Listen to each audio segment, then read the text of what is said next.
திருச்சிற்றம்பலம்.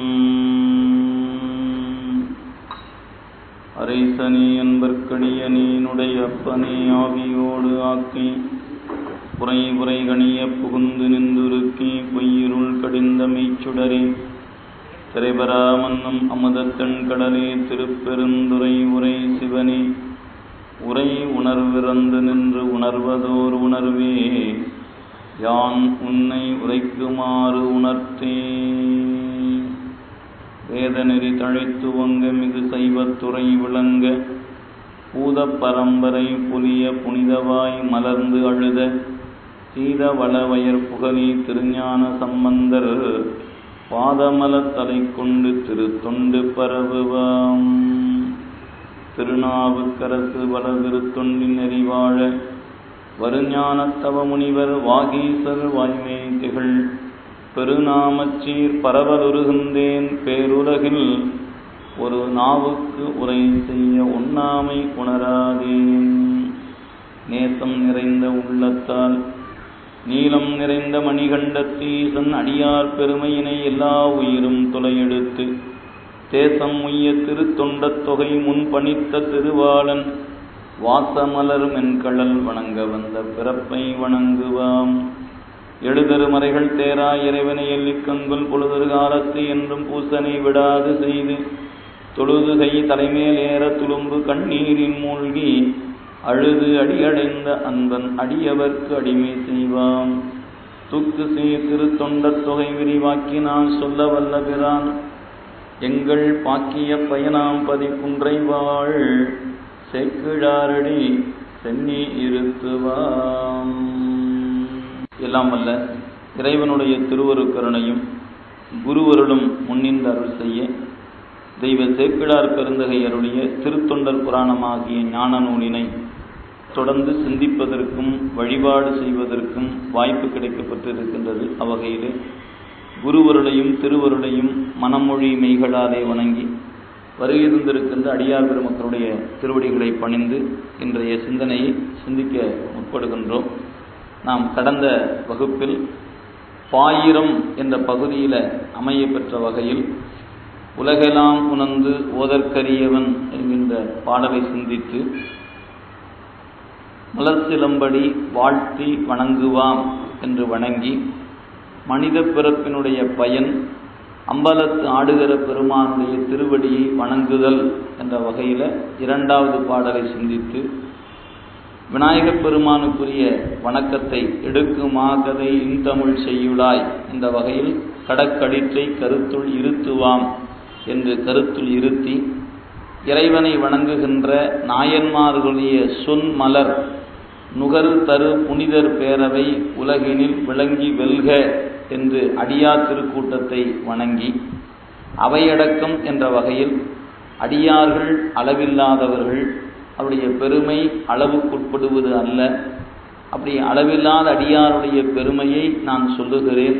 எப்படி சொல்லுகிறேன் என்று சொன்னால், அளவில்லாத ஆசை என்னை துரத்த நான் சொல்லுகிறேன். என்னுடைய இந்த செயல் ஒரு கடலை நாய் தன் நாவினால் நக்கி குடித்து விடும் என்று சொன்னால் எப்படி இருக்குமோ அப்படிப்பட்டது என்னுடைய செயல். இந்த பாட்டினுடைய பொருளை பெரியவர்கள் ஏற்றுக்கொள்வார்கள்.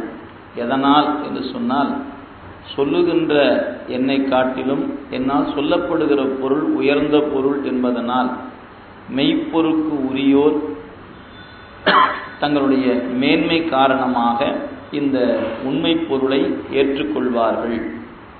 இந்த நூலை அனபாய சோழருடைய அம்பலம் என்று சொல்லக்கூடிய வண்ணமாக பேரம்பலம் என்று சொல்லக்கூடிய அந்த அம்பலத்தை ஆடுகின்ற அந்த பெருமானுடைய அவையை பொன்னால் வேய்ந்த சோழராகிய அனபாய சோழர் என்று சொல்லக்கூடிய வண்ணம் அவருடைய அரசருடைய தூண்டுதல் காரணமாக இந்த நூலை நான் செய்திருக்கிறேன் என்று நமக்கு காட்டியிருக்கிறார்.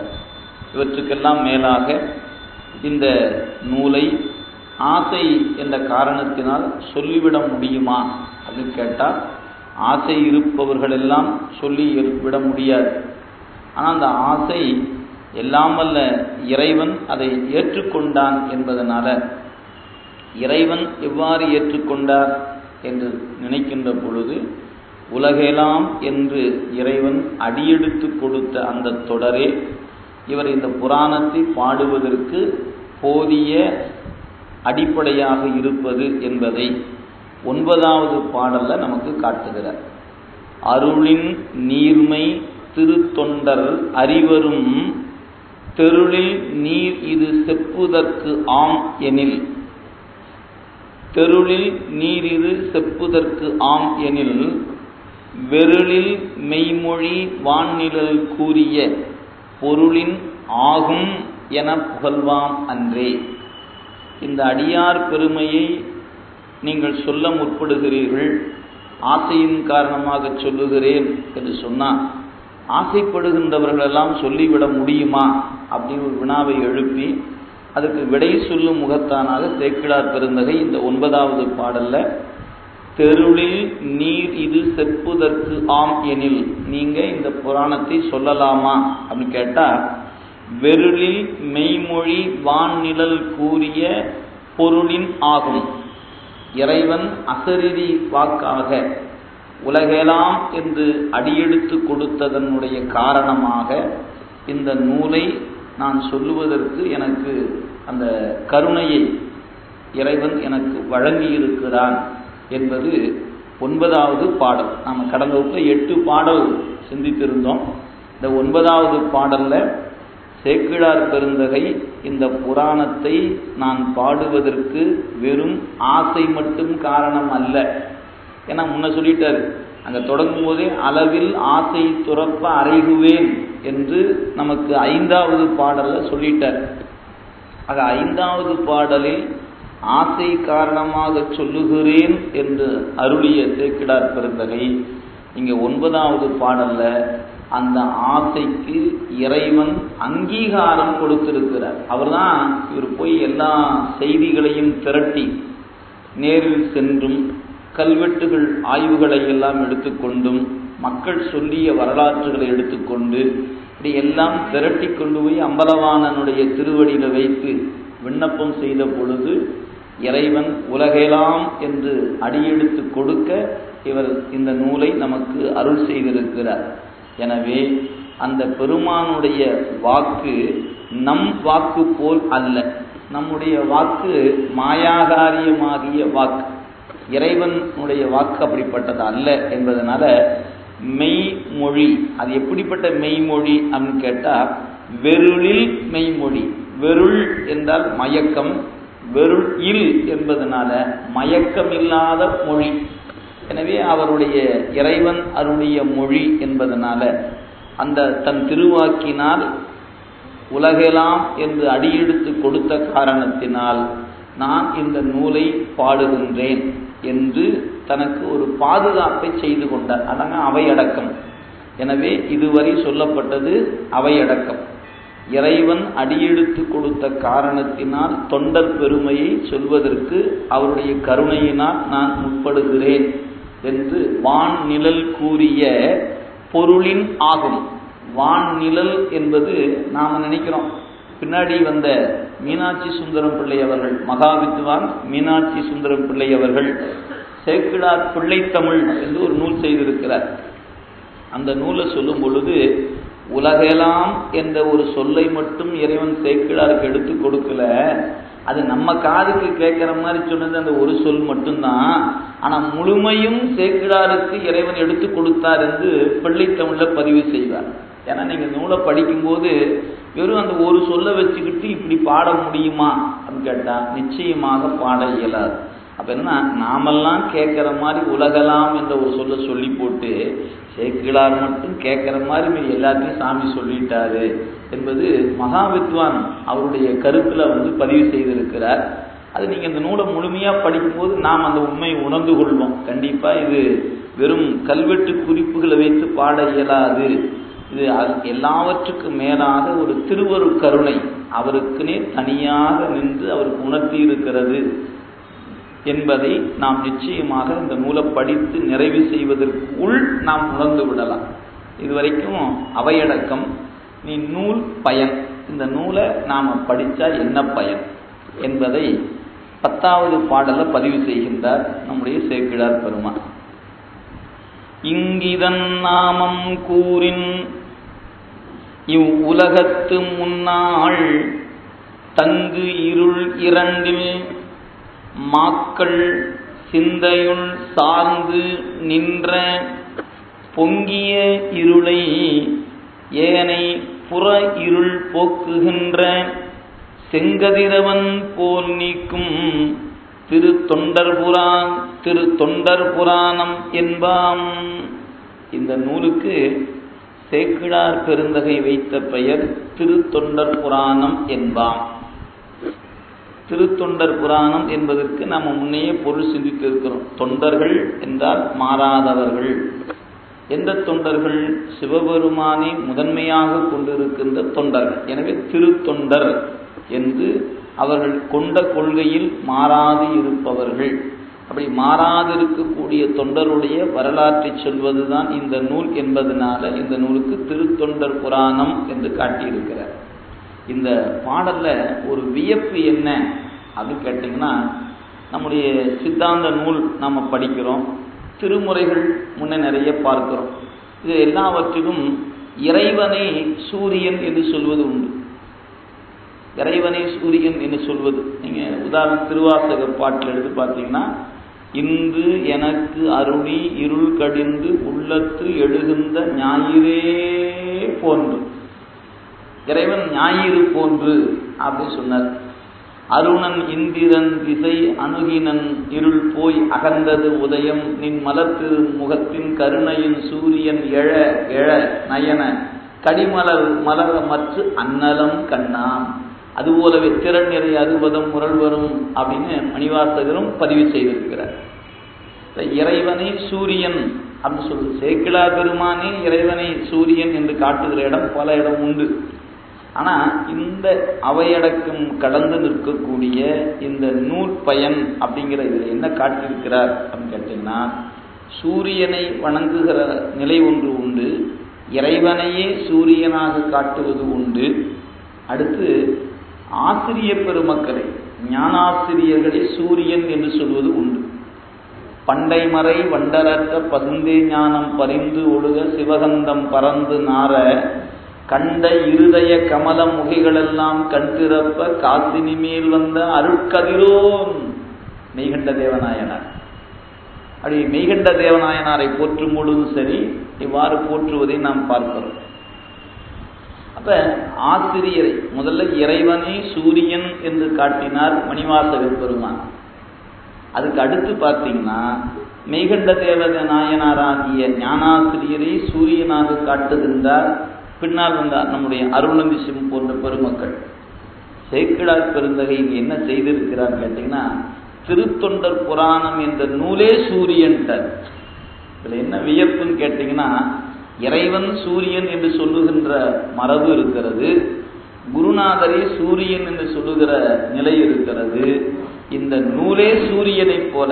அதனால இங்க என்ன பண்ணாரு, அதை ரொம்ப அழகா செய்திருக்கிறார். அந்த சொல் இங்கிதன் நாமம் கூறின், இந்த நூலினுடைய பேர் என்ன தெரியுமா?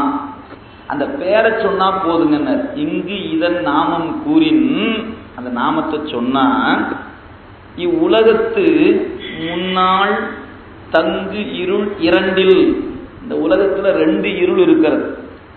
ஒன்று புற இருள் என்று சொல்லப்பெறுகிற இருள், சூரியன் மறைந்த மாத்திரத்தில் நாம பார்க்கக்கூடிய இருள், அது புற இருள் என்று பெயர்.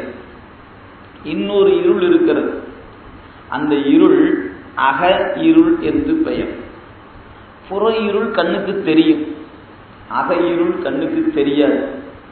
நம்முடைய சிவஞான அந்த ஞான பரம்பரையில வந்திருக்கக்கூடிய வரிசையில திருவருட்பயன் அப்படிங்கிற நூலை படிச்சீங்கன்னா சொல்லும். அந்த நூல் என்ன சொல்லுகிறது, இந்த புற இருள் தன்னை காட்டி தன்னுள் இருக்கின்ற பொருளை காட்டாது.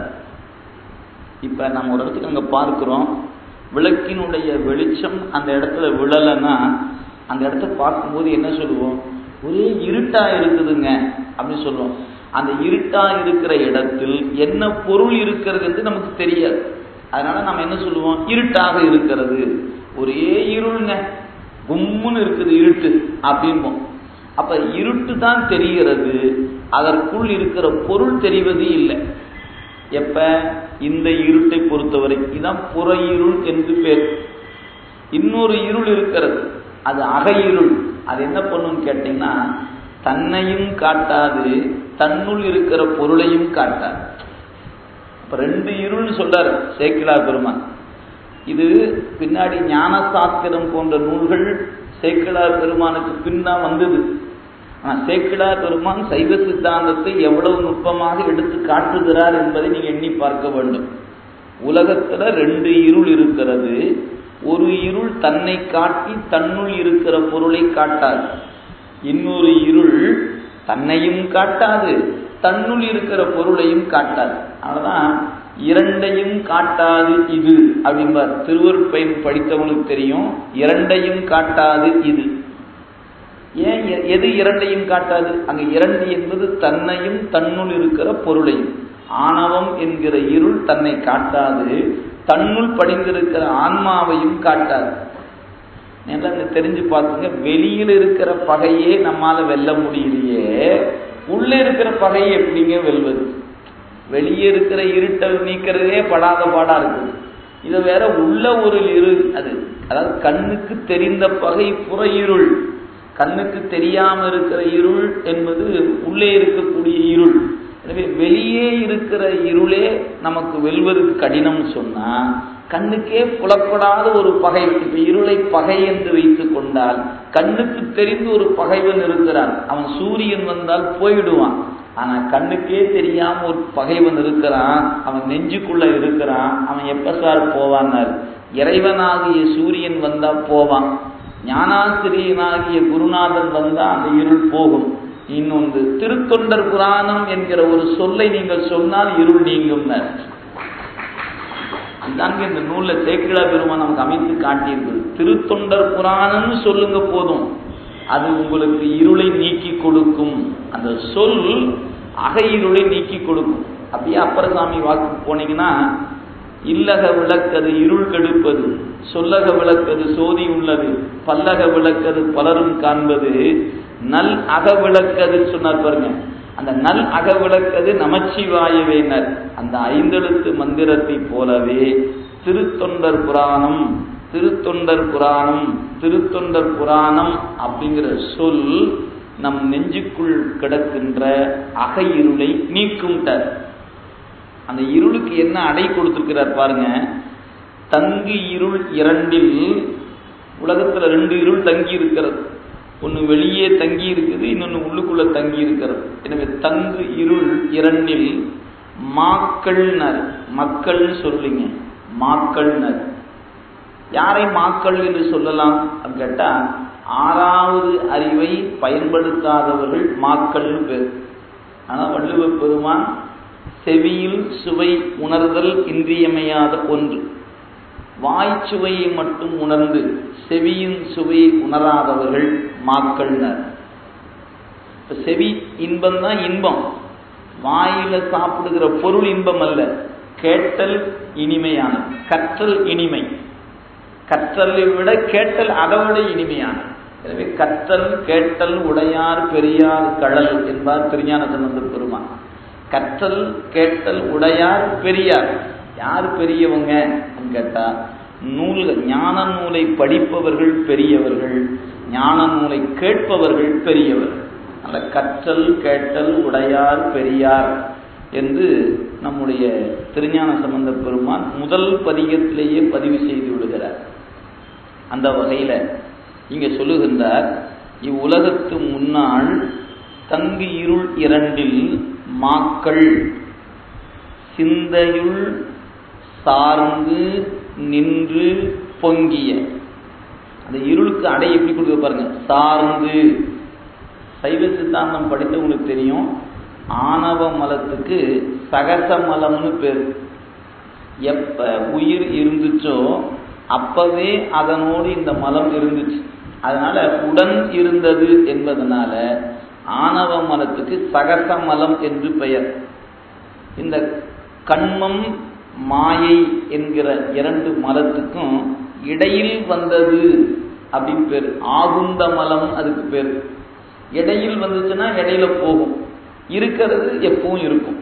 அப்ப நேற்று முழுமையாக மறைத்து இருந்தது, இப்ப கொஞ்சம் மறைச்சு கொஞ்சம் வெளிச்சு தள்ளி கொஞ்சம் மறைப்பு கொஞ்சம் நீங்கி இருக்கிறது. நாளை மறைப்பு முழுமையாக நீங்கி நிற்கும், இருக்கும், நீங்கி இருக்கும். அப்படி வகையில இந்த மலத்தினுடைய ஆற்றல் நேற்றைய நிலை வேறு, இன்றைய நிலை வேறு, நாளை அதனுடைய நிலை வேறு. ஆக இந்த இருள் எப்படிப்பட்டது அப்படின்னு கேட்டா, ஆன்மாவின் அறிவோடு சார்ந்திருப்பது. எனவே சார்ந்து நின்று என்ன செய்கிறது அப்படின்னு கேட்டா, இந்த ஆன்மா அனாதியே இந்த மலத்தின் சார்பில் இருப்பதனால சார்ந்து என்றும், அப்புறம் நின்று திருவருள் வெளிப்படுகின்ற வரையில் ஆன்மா விட்டு போகாம அது கூடவே. எனவே நின்று எப்ப சார் இது போகும்? இறைவன் வந்தா இது போகும். எனவே ஆன்மாவிடத்து நிற்கக்கூடிய அந்த இருள் திருவருள் வெளிப்படுகின்ற வரையில் நிற்கும். அதனால நின்று சார்ந்து நின்று பொங்கிய, அடுத்து சொன்னாருங்க பொங்கிய அப்படின்னாரு. ஏன்னா பக்குவப்படாத உயிர்கள் இந்த மல சம்பந்தத்தின் காரணமாக இறைவனை உணராது மீண்டும் மீண்டும் பிறவியில உழன்று கொண்டு இருப்பதை பார்க்கிறோம்.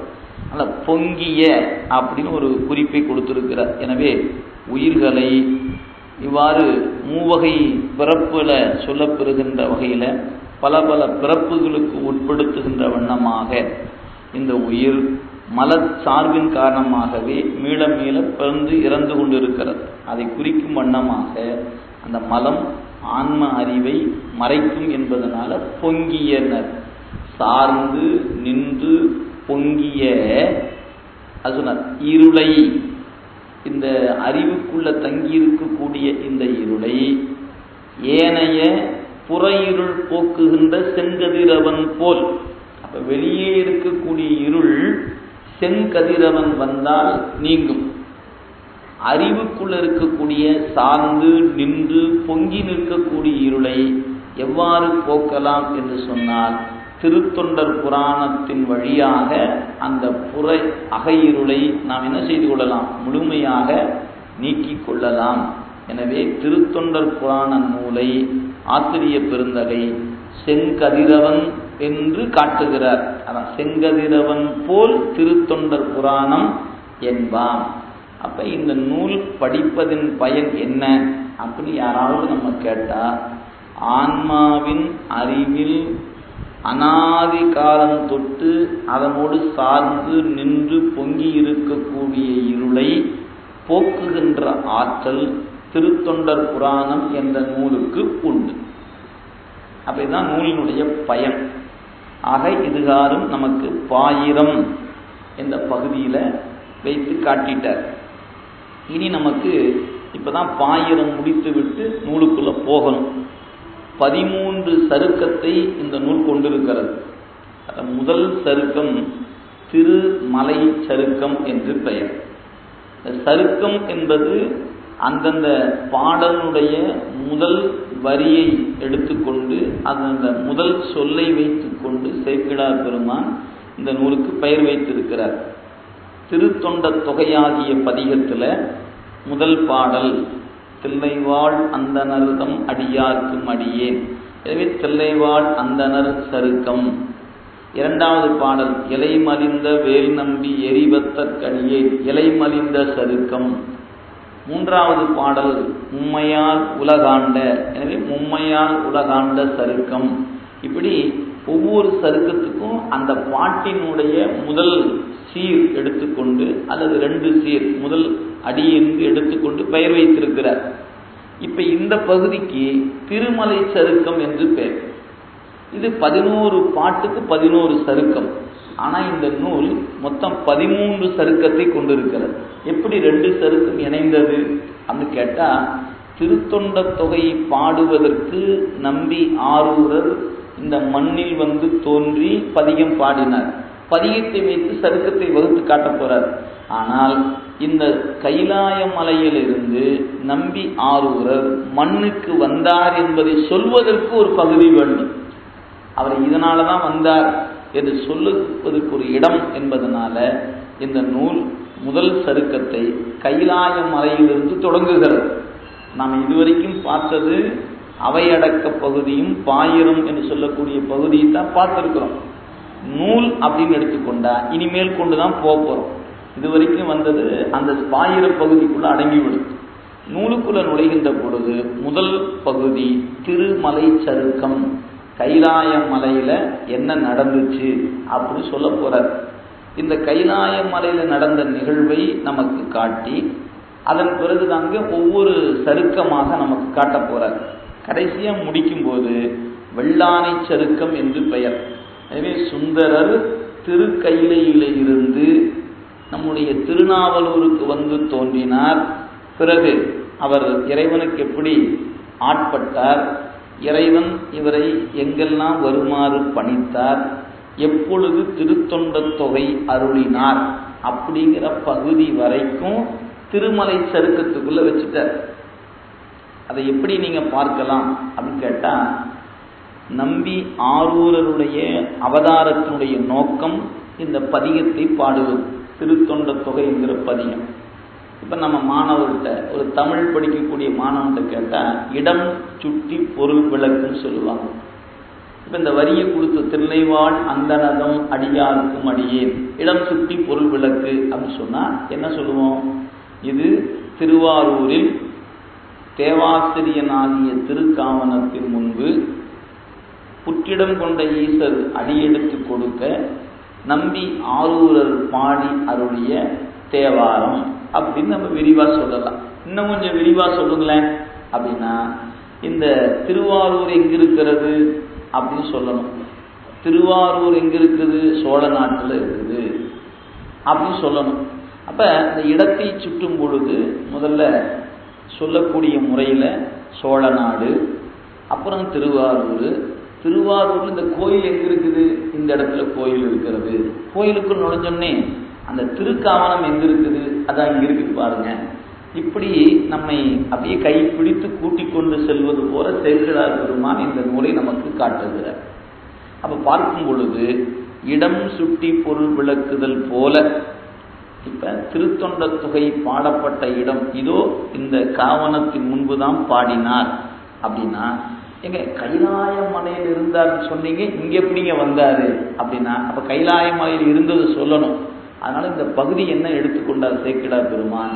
5 பகுதியாக எடுத்துக்கொண்டார். திருமலை சருக்கம் 5 பகுதியை உள்ளடக்கி இருப்பது. முதல்ல திருமலை சிறப்பு. திருமலை அப்படின்னாவே நாம நிறைய பேர் வேற மலையை தான் நினைச்சிட்டு இருக்கிறோம்.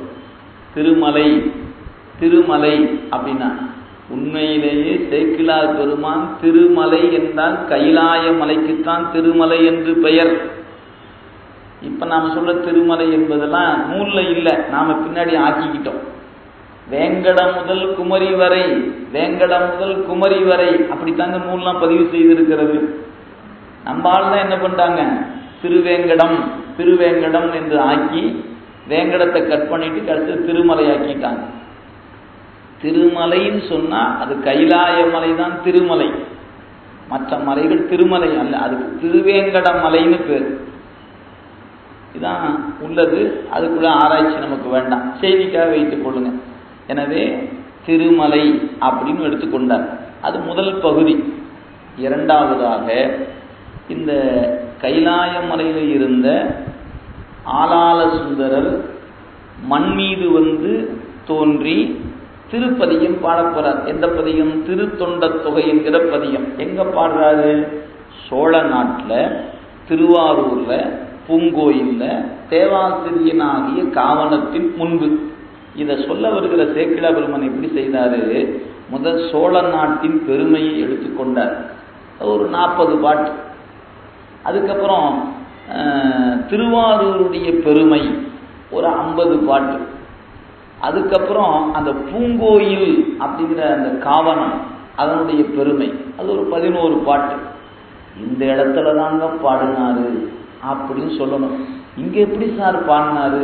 நீங்க சொன்னதை வச்சு பார்த்தா கைலாயத்தில் இருந்தார், நீங்க சோழ நாடு, நீங்க திருவாரூர், நீங்க அப்புறம் தேவாசிரிய காவணம், நீங்க இங்க எப்படி சார் வந்தார்? வாங்க பின்னோக்கி போலாம் அப்படின்னு எங்க எல்லாத்தையும் நாம் மீண்டும் திருநாவலூருக்கு செல்வோம்.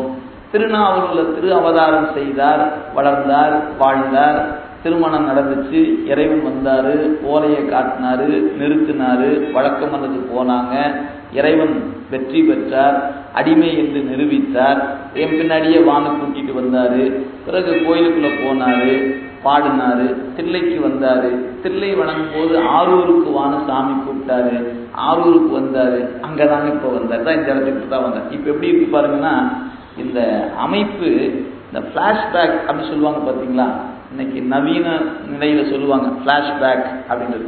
அப்படியே நீங்க திரைப்படங்கள்லாம் பார்த்தீங்கன்னா சில ஆண்டுகளுக்கு முன் அப்படின்னு பின்னாடி போவாங்க. இப்பெல்லாம் நவீன டெக்னாலஜி வந்து பிளாக் அண்ட் ஒயிட்ல காட்டுவாங்க. இது போட்டோ ஆல்பத்திலேயே இப்போ அப்படி காட்ட ஆரம்பிச்சுட்டாங்க. திருமண பத்திரிகைகள் அல்லது திருமண ஆல்பத்தை பார்த்தீங்கன்னா பழைய நிகழ்வுகளை பிளாக் அண்ட் ஒயிட்லையும் புதிய நிகழ்வுகளை வண்ணப்படங்களையும் காட்டுவதை நாம் பார்க்கிறோம். அது மாதிரி சேக்கிழார் பெருமான் நமக்கு இன்னைக்கு நீங்க திரைத்துறையில காணுகிற உத்திகள் எல்லாமே சேக்கிழார் பெருமான்ட்டு அன்னைக்கே கொட்டி கிடக்குதுங்க. நீங்க அப்படி ஒரு கோணத்துல பார்த்தீங்கன்னா தான் தெரியும், இப்படிலாம் கூட சேக்கிழார் பெருமான் அனுபவித்திருக்கிறாரே அப்படின்னு நமக்கு தெரியும். அது ஆங்காங்கு வரும்போது நம்ம பார்ப்போம். இதுதான் நூலினுடைய இந்த முதல் பகுதியில் இருக்கிற அமைப்பு. எனவே திருக்காவணத்தின் முன்பு வந்து நம்பி ஆரூரர் திருத்தொண்ட தொகை பாடுகிறார் என்ற செய்தியை சொல்ல வரணும். இங்கே எப்படி வந்தார் என்று சொல்லுவதற்கு 4 பகுதியை முடித்து 5வது பகுதியாகிய வரைக்கும் எடுத்துக்கொண்டார். எனவே இந்த திருமலை சருக்கம் அப்படிங்கிற பகுதியில முதல் பகுதி திருமலை சிறப்பு, 2வது பகுதி திரு நாட்டு சிறப்பு, 3வது பகுதி திரு நகர சிறப்பு, அதுக்கப்புறம் 4வது பகுதி திரு காவனம் என்கின்ற அடியார் கூட்டத்தின் சிறப்பு, 5வது பகுதி தடுத்தாட்கொண்ட புராணம். இப்படித்தான் நூல் அமைப்பு இருக்கிறது. எனவே நாம் இப்ப உள்ள நுழைந்து முதல் பகுதிக்கு வருகிறோம். வரும்போது இப்பதான் முறையாக நூல் தொடங்குகிறது. இப்ப 2 மாதம் போயிடுச்சு, 3 மாதம் போயிடுச்சு, நூலுக்குள்ளேயே போகல. பொதுவா பாயிரத்தை வணங்கி இருக்கிறோம், நடராஜ பெருமானை வணங்கி இந்த நூல் படித்த என்ன பயன் வரைக்கும் தெரிஞ்சிருக்கிறோம். இப்பதான் நூலுக்குள்ள போறோம். இப்ப இந்த நூலுக்குள்ள செல்லுகின்ற பொழுது இந்த நூல் தொடங்குகின்ற இடம் திருக்கைலாய மலை. இப்ப நம்ம சேக்கிழார் பெருமான் என்ன பண்ண போறாருங்க, பாஸ்போர்ட் இல்லாம விசா இல்லாம நம்மளையெல்லாம் கைலாய மலைக்கு கூட்டிட்டு போக போறார். எல்லோரும் கைலாய மலைக்கு புறப்படுவதற்கு தயாராகி கொள்ளலாம் இல்லைங்களா? கவலைப்படாம நல்லா போயிட்டு நல்ல உணவு நம்ம கிளைமேட்டில் இருக்கிற மாதிரியே நீங்கள் இருந்து கொள்ளலாம். நீங்கள் சிரமம்லாம் பட வேண்டியதில்லை. அப்படி ஒரு எளிமையான கைலை பயணத்தை சேக்கிழார் பெருமான் நமக்காக அழகாக வடித்து கொடுத்திருக்கிறார். இதில் வியப்பு என்னன்னு கேட்டிங்கன்னா, சேக்கிழார் பெருமானே நம்மளை கூட்டிகிட்டு போகிறார், வேற கைடெல்லாம் கூட்டிகிட்டு போகல, சேக்கிழார் பெருமானே நம்மளை கூட்டிகிட்டு போகிறார். அப்படி ஒரு வாய்ப்பு நமக்கெல்லாம் கிடைக்க பெற்றிருக்கிறது அப்படிங்கிறத மனதுக்குள்ளே வச்சுக்கோங்க. இப்போ நாம் இங்கேருந்து புறப்பட்டாச்சு. இங்கிருந்து புறப்பட்டு ரயில் வழியாகவோ அல்லது விமானத்தின் வழியாகவோ நேராக போய் இமயமலை சாரல் வந்து இறங்கியாச்சு. அப்படியே சில்லுன்னு அப்படி காற்று வந்து வீசுகின்ற இடம். அப்படியே பக்கத்தில் ஒரு சில நாட்கள் நடந்து அப்படியே நீங்கள் அப்படியே அந்த மானசரோவர் ஏரிக்கு வந்தாச்சு. அங்கே பாருங்கள் கைலாயம் தெரியுது பாருங்க அப்படின்னு சொல்கிற இடத்துக்கு வந்தாச்சு. அப்படியே பார்த்தோன்னே நிறைய மலை தெரியுது.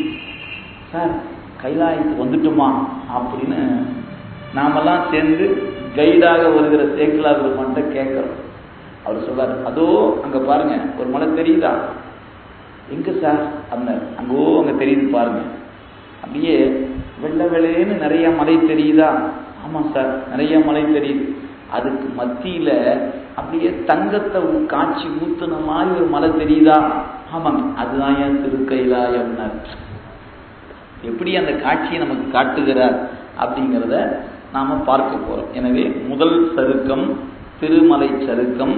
அந்த சருக்கத்துல முதல் பகுதி திருமலை சிறப்பு, கைலாயத்தின் சிறப்பு என்று காட்டுகிறார் சேக்கிழார் பெருமான். அந்த பாட்டை அப்படியே பாருங்க.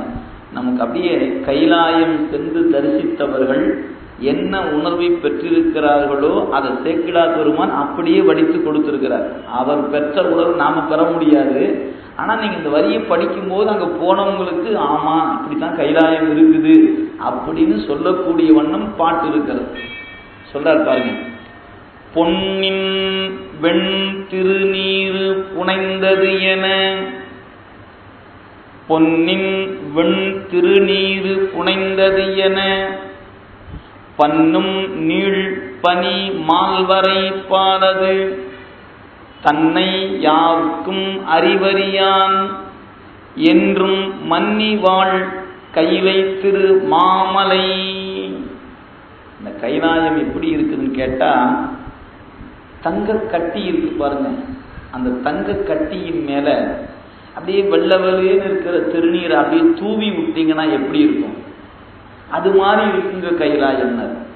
அப்படியே அந்த அதிகாலை வேளையில அந்த மலை தங்க நிறமாக தெரியும். ஆங்காங்கு பனித்துளிகள் பனிக்கட்டிகள் வெள்ளவெளியேன்னு விழுந்து கிடக்குதுங்களாம். எனவே தங்க கட்டியின் மீது வெண்ணிறமுடைய திருநீற்று துகள்கள் விழுந்து கிடந்தால் எப்படி இருக்குமோ அப்படி பொன் மலையின் மீது வெண்ணிறமான பனிக்கட்டியினுடைய துகள்கள் விழுந்து கிடக்கிறது பாருங்க. அதுதான் திருக்கைலாயம் அப்படி காட்டுறார்.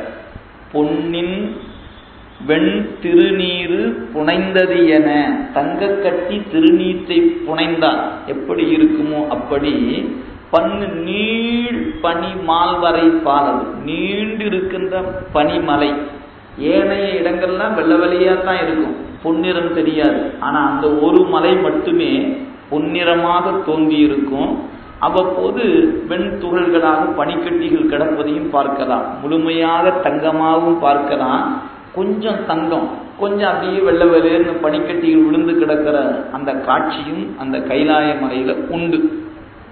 எனவே சேக்கிழார் பெருந்தகை தங்க கட்டியின் மீது வெண்ணிறமுடைய திருநீற்று துகள் விழுந்து கிடப்பது போல் தெரிகிறதல்லவா, அந்த மலைதான் கைலாய மலை அப்படின்னு நமக்கு முதல் காட்சி, முதல் பார்க்கக்கூடிய வாய்ப்பாக அப்படி காட்டுகிறார்.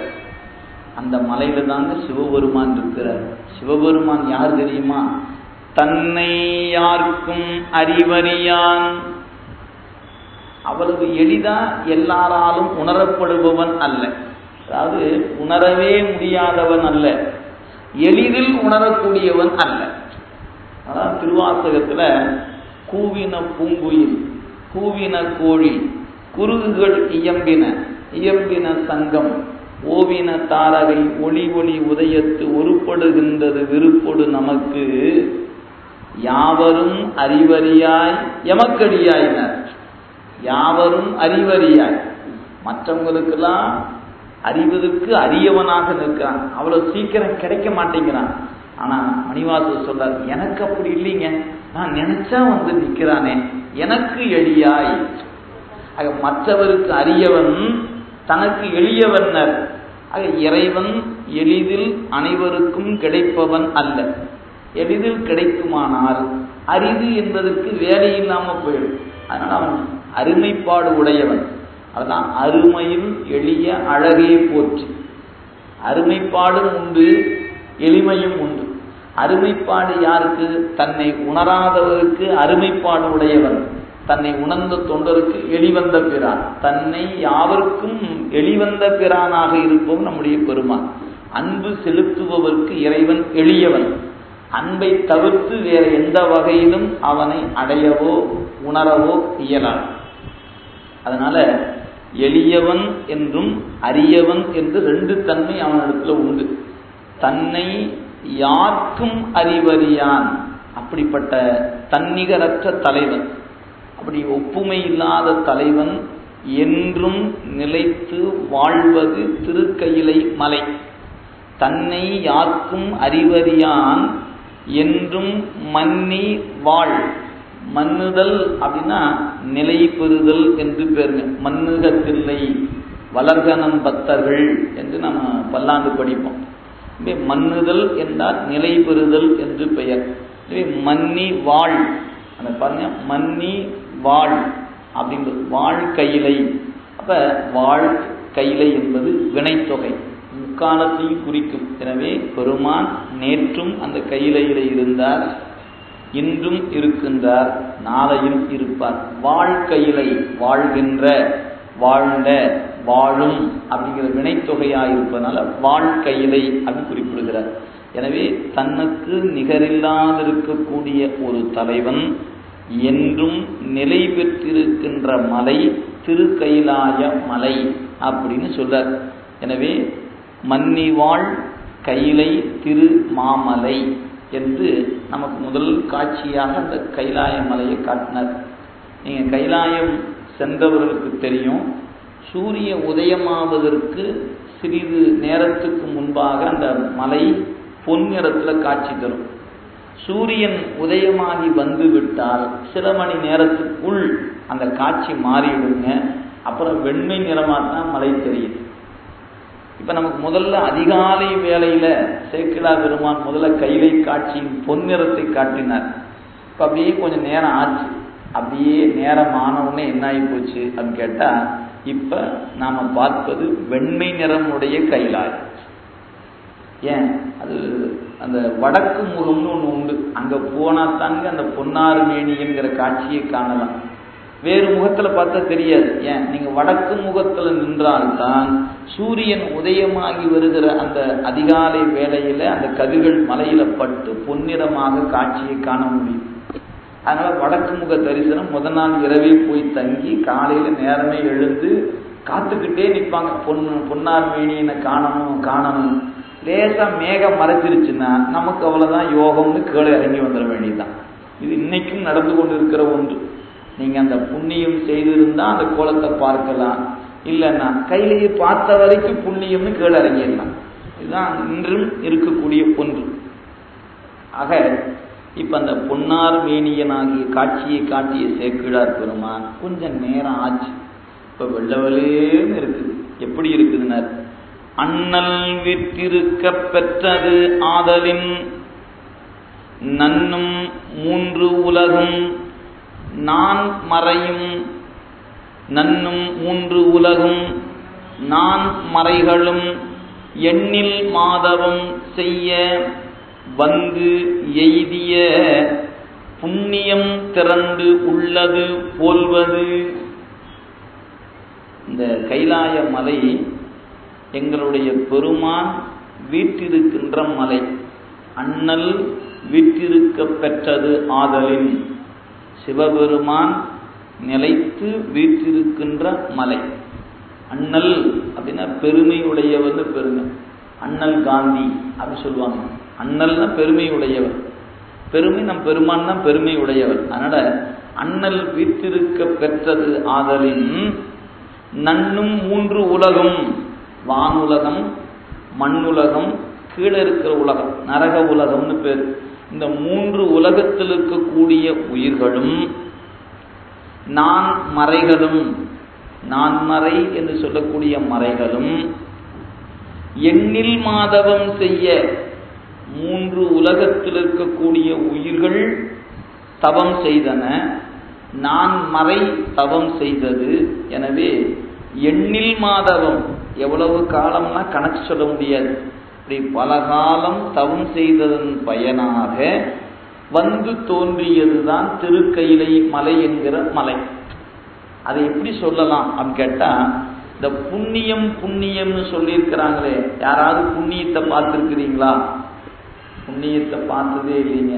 இதோ கைலாய மலையை பாருங்க, இதாங்க புண்ணியம். புண்ணியத்தின் நிறம் வெண்மை என்று சேக்கிழார் பெருமான் பதிவு செய்கிறார். இது அப்ப பாவத்துக்கு ஒரு நிறம் இருக்கும் இல்லையா? புண்ணியத்துக்கு நிறம் வெண்மைன்னு சொன்னா பாவத்துக்கு நிறம் என்னவா இருக்கும் அப்படின்னா, இதே சேக்கிழார் பெருமான் பின்னாடி பதிவு செய்திருக்கிறார். அங்க வரும்போது நினைவுபடுத்திக் கொள்ளலாம். யோசனை பண்ணி வைக்கிறவங்க யோசனை பண்ணி வச்சுக்கலாம், இது இதுவாக இருக்குமா அப்படின்னு நினைவில் வைத்துக் கொள்ளுங்க. விடையை நாம பின்னாடி பார்ப்போம். ஆக புண்ணியத்தின் திரட்சி தான் கைலாய மலை. யார் செய்த புண்ணியம்? எண்ணில் உயிர்கள் செய்த புண்ணியம். எவ்வளவு காலம் செஞ்சிச்சு? எண்ணில் காலம். இதுலேயும் இன்ஃபினிட்டி, உயிர்கள் என்பதிலையும் இன்ஃபினிட்டி. எவ்வளவு காலம் என்று எடுத்துக்கொண்டா அதுலேயும் இன்ஃபினிட்டிங்க. எனவே அது சொன்னாரு, நன்னும் மூன்றுலகும் நான் மறைகளும் எண்ணில் மாதவம், கொஞ்சம் தவம்னா இல்லை, எண்ணில் மாதவம் செய்ய வந்து எய்தியது, அந்த வந்து எய்திய புண்ணிய திரண்டு உள்ளது போல்வது. புண்ணியத்தின் திரட்சி நாம் நினைக்கிற மாதிரி பனிக்கட்டிகளோடு கூடிய மலை அல்லங்க. அது நம்ம சொல்லுவாங்க, ஒரு வீட்டை காட்டி, இது வீடு இல்லடா, உங்க அப்பாவுடைய ரத்தம்டா, உழைச்சி ஒரு உழைப்புல கட்டி, ஒவ்வொரு செங்கலும் உங்க அப்பாவுடைய உழைப்பு, இதுல இருக்கிற ஒன்னொன்னும் உங்க அப்பா பார்த்து பார்த்து உனக்காக செஞ்சு வச்சுதாங்க. நம்ம அப்பா செங்கலாவா இருக்கிறாரு, நம்ம அப்பா இந்த சிமெண்டாவா இருந்தாரு. ஆனா சொல்றோம் இல்லைங்களா, ஒவ்வொரு செங்கலும் ஒப்பாவுடைய உழைப்புடா, இது உனக்கு வீடு இல்லடா, ஒப்பாவை கட்டின கோயில்டா அப்படின்னு சொல்லுவதை பார்க்கிறோம். நம்முடைய உழைப்புக்கே வெறும் செங்கலையும் மணலையும் கோயில் என்று உழைப்பு என்று சொல்லுகிறோம் சொன்னா, கைலாய மலை வெறும் பனிக்கட்டினா சொல்ல முடியும்? அதான் சேக்கலா சொன்னாரு, புண்ணியத்தின் திரட்சின்றார்.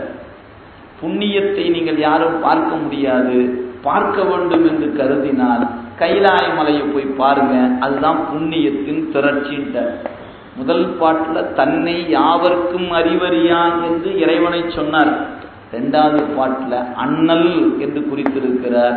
அந்த அண்ணல் வீட்டிருக்க பெற்ற காரணத்தினால் புண்ணியத்தின் திரட்சியாக உள்ளது. அதனால்தான் இறைவனுக்கு என்ன பேர் தெரியுங்களா? புண்ணியன்னு பேர். இறைவனுக்கு ஒரு பேர் புண்ணியன்னு பேர் உண்டு. அப்பர் சாமிகள் தாண்டார்கள். நாளை மறுநாள் அப்பருடைய குரு பூஜை. கடைசி பாடலை பார்த்தீங்கன்னா தெரியும், புண்ணியா உன்னடிக்கே போதுகின்றேன் பூம்புகலூர் மேவிய புண்ணியனே. புண்ணியா, அங்க புண்ணியா அப்படின்னு சொல்லுகிறார். ஒவ்வொரு பாட்டு முடிக்கும் அந்த பதிகத்துல இறைவனை புண்ணியனே புண்ணியனே அப்படின்னு சொன்னாரு. ஏன்னா புண்ணியம் திரண்டிருப்பது எப்படின்னா கைலாய மலை போன்று இருக்கு. அதுவும் ஒரு உயிர் செய்தது அல்ல, 3 உலகத்தில் இருக்கின்ற எண்ணில் கோடி உயிர்கள் செய்த புண்ணியம், நான் மறை செய்த புண்ணியம், இவையெல்லாம் சேர்ந்து ஒன்று திரண்டு போன்று இருப்பதுதான் திருக்கைலாய மலை. நம்முடைய தவ குறைவு, அந்த மலையை நம்ம இடத்துல இருக்க வேண்டிய ஒன்று, அரசியல் சூழல் காரணமாக அது இன்னைக்கு நம்ம இடத்துல இல்லை. இல்லைன்னா நம்ம ரொம்ப எளிமையான குறைந்தபட்ச தொகையில கைலாயத்தை போய் பார்த்துட்டு வந்துடலாம். இன்னைக்கு நினைத்து பார்த்தாலும் 1 லட்சம் 2 லட்சம் 3 லட்சம் அப்படின்னு அந்த தொகை விரிந்து கொண்டே போவதை பார்க்கிறோம். அவ்வளவு செலவு பண்ணி போனால் தான் இன்னைக்கு கைலாயத்தை பார்க்கலாம். ஒரு காலத்தில் நம்முடைய நாட்டின் ஒரு பகுதியாக இருந்தது, அரசியல் சூழல் காரணமாக அது மாறி போய் இன்னைக்கு அது திபெத் என்று சொல்லப்படுகிற நாட்டினுடைய ஒரு பகுதியாக இருக்கிறது. திபெத் சீன நாட்டினுடைய கட்டுப்பாட்டில் இருக்கிறது. இதுதான் இன்னைக்கு சூழல். எனவே அப்படி இப்படி போய்தான் பார்க்க வேண்டிய நிலை இருக்கிறது. அது திருவருள் தான் என்ன காரணத்தினால் அப்படி கொடுத்திருக்கிறார் என்பதை நாம் சிந்திக்க முடியல. ஆனால் நம்முடைய முன்னோர்கள் பல்வேறு காலங்களில் செய்த புண்ணியத்தின் பயன்தான் கைலாய மலை அப்படின்னு நினைவு வைத்துக் கொள்ளுங்கள். அடுத்து சொன்னார், நிலவும் எண்ணில் தலங்களும் நீடொளி இலங்கு தன் தளிர் ஆக எழுந்ததோர் உலகம் என்னும் ஒளி மணி வள்ளி மேல் மலரும் வெண்மலர் போல்வதாம் மால்வரை. பெருமானுடைய அந்த கற்பனை எப்படி இருக்குதுன்னா, கைலாய மலை என்பது இந்த கொடியின் உச்சியில பூத்திருக்கிற மலர்னர். கொடி, வள்ளி என்றால் கொடி என்று பேர். வள்ளி என்ற சொல்லுக்கு கொடின்னு பேரு. அது எப்படிப்பட்ட உலகம் என்னும் ஒளி மணி வள்ளி மேல். இந்த உலகத்தை ஒரு கொடியாக நீங்கள் கற்பனை செய்து கொண்டால், அந்த கொடியின் உச்சத்தில் பூத்திருக்கின்ற வெண்மை மலர்னர். ஏன்னா கைலாயம் வெள்ளை நிறத்தில் இருப்பதனால வெண்மலர் போல்வதுனர். அப்புறம் கைலாய மலை தான் மலர் அப்படின்னு வைத்துக் கொண்டா, நம்ம ஊர்ல நிறைய கோயில் இருக்குதே, இதெல்லாம் என்னென்ன, அந்த கொடியில ஆங்காங்கு இலை இருக்கும் இல்லைங்களா, அதுதாங்க நம்ம கோயில் தாங்க. அதை பார்த்துங்க, நிலவும் எண்ணில் தலங்களும் எண்ணில் தலங்கள், உலகம் முழுக்க எவ்வளவோ இடங்கள்ல சிவாலயங்கள் இருக்கிறது. அந்த சிவாலயங்கள் எல்லாம் எப்படின்னு கேட்டா அந்த கொடியினுடைய இலை போன்றது. கைலாய மலை கொடியினுடைய மலர் போன்றது. இப்ப இதுல என்ன ஒரு நுட்பம் கேட்டீங்கன்னா, எல்லா தலங்களும் இன்னைக்கு எப்படி எல்லாருடைய அலைபேசியும் மேலே இருக்கக்கூடிய சேட்டலைட்ல லிங்க் பண்ணி வச்சிருக்கிறாங்க பாருங்க, அது மாதிரி உலகத்தில் இருக்கிற அத்தனை சிவாலயங்களும் கைலாய மலையோடு தொடர்புடையது. நீங்க எதைக்கு தண்ணி தெளிச்ச பூ பூக்குங்க. நீங்க எந்த கோயில வழிபாடு செய்தாலும் அது கைலாயத்துக்கு போய் சேரும். நீங்க வேருக்கு தண்ணி ஊத்தினாலும் சரி, இலைக்கு தண்ணி தெளிச்சாலும் சரி. ஆக அந்த சூரியன் தருகிற கதிரை எது வாங்கி கொள்ளுகிறது? இலை தான் வாங்குகிறது. அந்த இலை அந்த கதிரை வாங்கி கொண்டுதான் உச்சியில பூ பூக்கிறது. அப்ப அந்த இலைக்கும் அந்த கொடிக்கும் அந்த பூவுக்கு ஒரு தொடர்பு இருக்கிறது அல்லவா? அது போலவே நாம் எத்துணை தலங்கள் இந்த உலகத்துல பார்க்கிறோமோ அத்துணை தலங்களுக்கும் கைலாய மலைதாங்க உச்சத்தில் இருக்கக்கூடிய ஒன்று. அது அந்த திருத்தலம் எல்லா தலங்களோடும் இணைக்கப்பட்டிருக்கிறது. எப்படி இணைச்சிருக்கிறாங்க? அண்டர் லிங்க்ல இணைச்சிருக்கிறாங்களா இல்ல மேல வான்வெளியில இணைச்சிருக்கிறாங்களாங்கிறத சிவபெருமான் தான் கேட்கணும். நமக்கு தெரியல, ஆனா இணைப்பு இருக்கிறது. அதனாலதான் திருநாவுக்கரசு பெருமான் ஒரு பதிகம் பாடியிருக்கிறார். எல்லாருக்கும் தெரியும், எல்லா தலங்களையும் இணைத்து பாடியிருக்கிறார்னு. தில்லை சிற்றம்பலம் செம்பொன் அம்பலம் அப்படின்னு அந்த பதிகம் தொடங்கும். அல்ல கடைசியில முடிக்கும் போது பாருங்க, ஒவ்வொரு கோயிலா சொல்லிட்டு கைலாய நாதனையே காணலாமே, கைலாய நாதனையே காண, எல்லா பேரும் சொல்லுவார். ஆரூர் மூலட்டானம் அப்படின்னு ஒவ்வொரு பாட்டிலையும் குறைஞ்சபட்சம் ஒரு 10 கோயில் சொல்லியிருப்பார். எல்லா கோயிலையும் சொல்லி போட்டு முடிக்கும் போது சொல்லுவாரு கைலாய நாதனையே காணலாமே. கைலாய அப்ப என்ன, எந்த கோயிலுக்கு போனாலும் தெரிபவர் கைலாய பெருமான் தான். எனவே ஒரு ஆறுதல், கைலாயம் போக வயசாகி போச்சுங்க, போக முடியலீங்க அப்படின்னு யாராவது வருத்தப்பட்டா இங்கேயே போய் கும்பிடுங்க, கைலாயத்துக்கு அது போயிடும். உங்க வழிபாடு கைலாயத்துக்கு போயிடும். வாய்ப்பு இருக்கிறவங்க நிச்சயமா செலவு செய்து கொண்டு போய் பார்த்துருங்க. உடல் ஒத்துழைப்பு தருகின்றவர்கள், பொருளாதாரத்தில் இருக்கிறவங்க நிச்சயமா போய் பார்க்கலாம். நீங்க உண்மையிலேயே காசு இருந்தா தான் கைலாயம் போலாம் தயவு செய்து யாருமே நினைக்காதீங்க. மனம் இருந்தால் போயிடலாம். நீங்க நாள்தோறும் உங்க பூசையில விண்ணப்பம் செய்யும். பெருமானே, அப்பர் சாமி வேண்டிக் கொண்டார் பாருங்க, அவர் ஒரே ஒரு விண்ணப்பம் சொன்னார். அந்த விண்ணப்பத்தை நீங்க நாள்தோறும் செய்தா யாரேனும் ஒரு அடியார், ஐயா நான் கைலாயம் போலான்னு இருக்கிற, வாங்கையா கூட போலான்னு கூட்டிட்டு போயிடுவார். இந்த ஆற்றல் நம் தேவாரமாகிய பதியங்களுக்கு உண்டு. சேக்கிழா பெருமான் அருளி இருக்கின்ற ஒரு பாட்டு போதுங்க, உங்களை கொண்டு கூட்டி கொண்டு கைலாயத்தில் நிறுத்திடும். அந்த நாவுக்கரசு பெருமானுடைய பாடல்ல அதை பதிவு செய்திருக்கிறார். நன்னி நான்தொல நயந்து அருள் புரி என பணிந்தார் சொல்வார். அண்ணலே என்னை ஆண்டு கொண்டு அருளிய அமுதே, விண்ணிலே மறைந்தருள் புரி வேதநாயகனே, கண்ணினால் திரு கையிலையில் இருந்த நின் கோலம் நன்னி நான் தொழ நயந்து அருள் புரி என பணிந்தார். நாவுக்கரசு பெருமான் திருவடி பணிந்து விண்ணப்பிக்கிறாராம். சாமி, கையிலையில் நீ இருக்கிற கோலத்தை அடியேன் காண வேண்டும் அப்படின்னு விழுந்து வணங்கினாராம். அந்த விண்ணப்பத்தை நீங்கள் சொன்னீங்கன்னா உங்களை கைலாயத்துக்கு சாமி கூட்டிட்டு போய் காட்டிட்டு வருவார். இது நீங்க இன்றளவும் பல பெருமக்கள் அடியார்களாக இருக்கக்கூடியவர்கள் இந்த 4 வரியை சொல்லி 1 ரூபா கூட செலவில்லாம கைலாயம் போய் பார்த்து வந்தவங்க உண்டு. இது இந்த பாடல் 4 வரி தான், 40 வரியெல்லாம் இல்லைங்க. 11 பாட்டை போட்டுட்டு எவ்வளவுங்க படிக்கிறது? 4 வரி. அண்ணலே என்னை ஆண்டு கொண்டு அருளிய அமுதே, விண்ணிலே மறைந்தருள் புரி வேதநாயகனே, கண்ணினால் திரு கையிலையில் இருந்த நின் கோலம் நன்னி நான் தொழ நயந்து அருள் புரி என பணிந்தார். திருநாவுக்கரசர் புராணம் சேக்கிழார் பெருமானுடைய வாக்கில் இருப்பது. பின்னாடி பக்கம் போய் எடுத்து பார்த்தீங்கன்னா அண்ணலே என்று தொடங்குற அந்த வரி எடுத்துக்கொண்டு அந்த 4 வரியை நீங்கள் நாள்தோறும் சொன்னீங்கன்னா இறைவன் உங்களை திருக்கைலாயத்துக்கு அழகாக கூட்டிகிட்டு போய் கொண்டாந்து விட்டுருவார்.